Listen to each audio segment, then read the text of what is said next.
বাংলাদেশ 12 আউলিয়ার জন্মভূমি। হযরত শাহজালাল, হযরত শাহ মখদুম, অতীশ দীপঙ্কর, শ্রী চৈতন্য, অনুকূল ঠাকুর, লোকনাথ ব্রহ্মচারী প্রমুখের আবাস ভূমি এই বাংলাদেশ। আমরা যুগ যুগ ধরে আমাদের এই সাগর ভূমিতে, এই বাংলাদেশে আমরা সম্প্রীতির সাথে বসবাস করে আসছি।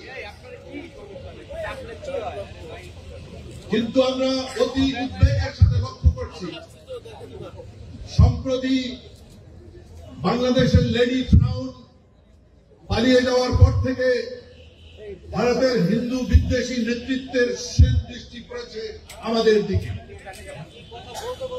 তাদের ইদানিংকালের বিভিন্ন কর্মকাণ্ড এটা সুস্পষ্টভাবে প্রমাণ করে।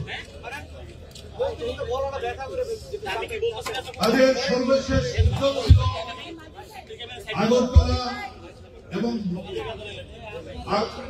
কলকাতার বাংলাদেশের দূতাবাসে আক্রমণ চালানো এবং আমাদের বাংলাদেশের পতাকাকে অবমাননা করা।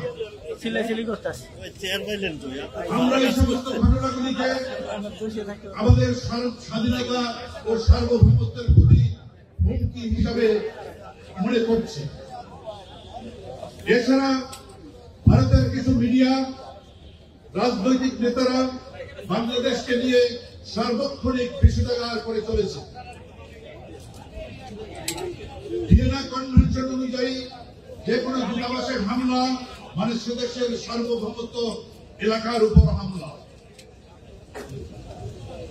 দেশের এই সংকটময় পরিস্থিতিতে যখন আমাদের সার্বভৌমত্বের উপর হামলা হয়, আমাদের পতাকা পদদলিত হয়, আমাদের দূতাবাসে আক্রমণ হয়, তখন আমরা সশস্ত্র বাহিনীর সদস্যরা চুপ করে থাকতে পারি না। আমরা দেশের স্বাধীনতা ও সার্বভৌমত্ব রক্ষার শপথ দিয়েছিলাম। এখনো আমরা সেই শপথ থেকে কোন রকমের বিচ্যুত হইনি। দেশের এই ক্রান্তি লগ্নে জাতিকে ভারতীয় আগ্রাসনের বিরুদ্ধে আমরা ঐক্যবদ্ধ করতে চাই।